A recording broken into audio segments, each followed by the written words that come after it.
രാഹുൽ ഗാന്ധി നയിക്കുന്ന ഒരു പാർട്ടിയാണ്. അദ്ദേഹം ഇപ്പോൾ ലോക്സഭയിലെ പ്രതിപക്ഷ നേതാവാണ്. ഈ ഇത്തരം ക്രിയകളിലൊന്നും വിശ്വസിക്കാത്ത അല്ലേ ആധുനിക കാലത്തെ ഒരു പാർട്ടി, ആധുനിക കാലത്ത് എങ്ങനെയാണ് പാർട്ടിയെ മുന്നോട്ട് കൊണ്ടുപോകുന്നത് എന്നതിൽ പ്രചാരണങ്ങൾ നടത്തുന്ന നേതാക്കളാണ് ഉള്ളത്.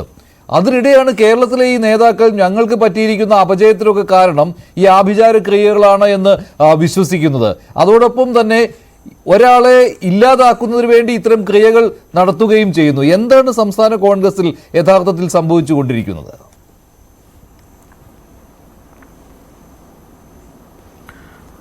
മനുഷ്യ കേൾക്കാൻ കഴിയുമെന്ന് വിശ്വസിക്കുന്നു. ഹലോ, കേൾക്കാം, പറഞ്ഞോളൂ ശ്രീകുമാർ പനയിൽ. മനുഷ്യ ഇതിനകത്തെ നമ്മൾ ഈ ബാരക് ഒബാമ അദ്ദേഹം പ്രസിഡന്റ് സ്ഥാനാർത്ഥി, അമേരിക്കൻ പ്രസിഡന്റ് സ്ഥാനാർത്ഥിയായിട്ട് മത്സരിക്കുമ്പോൾ ഒരു പോക്കറ്റിൽ ഹനുമാന്റെ ചെറിയ വിഗ്രഹവും വേറൊരു പോക്കറ്റിൽ മാർപ്പാപ്പ മറ്റേ സോളംനെസ് ചെയ്ത് കൊടുത്ത അല്ലെങ്കിൽ പൂജിച്ചു കൊടുത്തൊരു കൊന്തയും വിട്ടാണ് നടന്നിരുന്നതെന്നാണ് പറയാറുള്ളത്.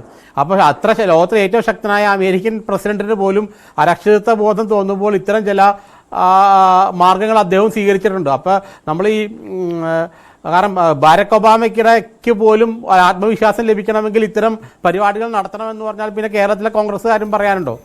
കാര്യം പറയാനില്ലല്ലോ. അപ്പോൾ ഇത് ഞാൻ ഈ കോടൂത്രത്തിലോ അല്ലെങ്കിൽ ഇത്തരം കാര്യങ്ങളൊന്നും യാതൊരു വിശ്വാസമില്ലാത്ത ആളാണ്. പക്ഷേ ഇവിടെ ഈ അരക്ഷിതത്വ ബോധം എവിടെയുണ്ടോ അവിടെയൊക്കെ ഇത്തരം കാര്യങ്ങൾ, ഈ കൂടോത്രം തുടങ്ങിയ അന്ധവിശ്വാസങ്ങൾ, മന്ത്രവാദം തുടങ്ങിയ അശാസ്ത്രീയമായ കാര്യങ്ങളെല്ലാം ഉണ്ടാവുക സ്വാഭാവികമാണ്. ഇവിടെ ഇതിനകത്തൊരു കോൺഗ്രസ് ഒരു വിഷയമായിട്ട് ഇതിന് എടുക്കേണ്ടതില്ല എന്നുള്ളതാണ് എൻ്റെ വ്യക്തമായ അഭിപ്രായം. കാരണം ഇതൊരു കോൺഗ്രസിലെ ഒരു ഇഷ്യൂ, ഒരു ഗ്രൂപ്പ് തർക്കമോ അല്ലെങ്കിൽ ഇതിൻ്റെ ഭാഗമായിട്ടല്ല.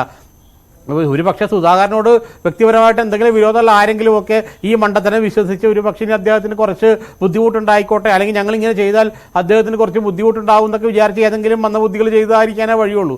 അല്ലാതെ ഇതിനകത്ത് കോൺഗ്രസ് നേതൃത്വമോ അല്ലെങ്കിൽ കോൺഗ്രസിൻ്റെ ആളുകളോ ഒന്നും അത്രയ്ക്ക് വിഡ്ഢികളാണെന്ന് തോന്നുന്നില്ല കേരളത്തിലെ കോൺഗ്രസ് ആളുകളൊന്നും.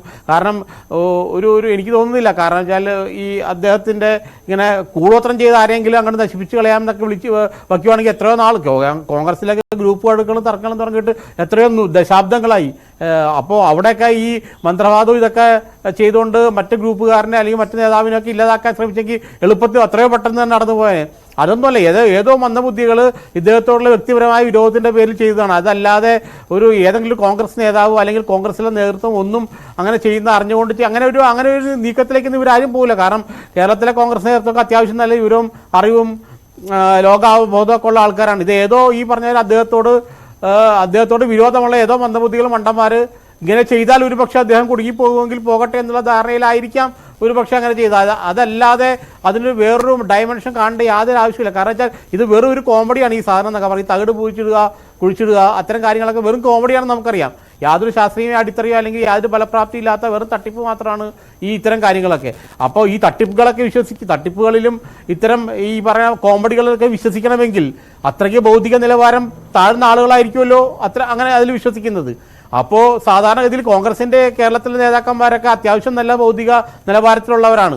അവർക്ക് പല അഭിപ്രായ വ്യത്യാസങ്ങളും പ്രശ്നങ്ങളും ഒക്കെ ഉണ്ടെങ്കിൽ തന്നെയും അത്യാവശ്യം ഭൗതിക നിലവാരം കീപ്പ് ചെയ്യുന്ന ആൾക്കാരാണ്. അവരാരും ഇത്തരം മണ്ഡലം കാണിക്കില്ല എന്നുള്ളതാണ് എൻ്റെ വിശ്വാസം. ഇത് അദ്ദേഹത്തിനോടുള്ള എതിർപ്പുള്ള വേറെ ഏതെങ്കിലും ഒരു അല്ലെങ്കിൽ ഇവിടെ ഈ കൂടോത്രം കണ്ടെടുക്കുമ്പോൾ തന്നെ അവിടെ സുധാകരന്റെ സാന്നിധ്യമുണ്ട്. വിശ്വസിക്കാവുന്ന രീതിയിലൊക്കെ അദ്ദേഹം ഇതേക്കുറിച്ച് പറയുന്നു. ഈ ആഭിചാരക്രിയ കൊണ്ടാണ് തനിക്ക് ഈ ഹാനികളൊക്കെ ഉണ്ടാകുന്നത് എന്ന് അദ്ദേഹം വിശ്വസിക്കുന്നു. അതുപോലെ തന്നെ രാജ്മോഹൻ ഉണ്ണിത്താൻ MP ഇതിൽ വലിയ വിശ്വാസമുള്ളയാളാണ്. ഉണ്ണിത്താനാണ് മുൻകൈ എടുത്ത് ഇവയൊക്കെ കണ്ടെടുക്കുവാൻ ശ്രമിച്ചതും ഇതെല്ലാം കണ്ടെടുത്ത് നശിപ്പിക്കുന്നതും. ശ്രീ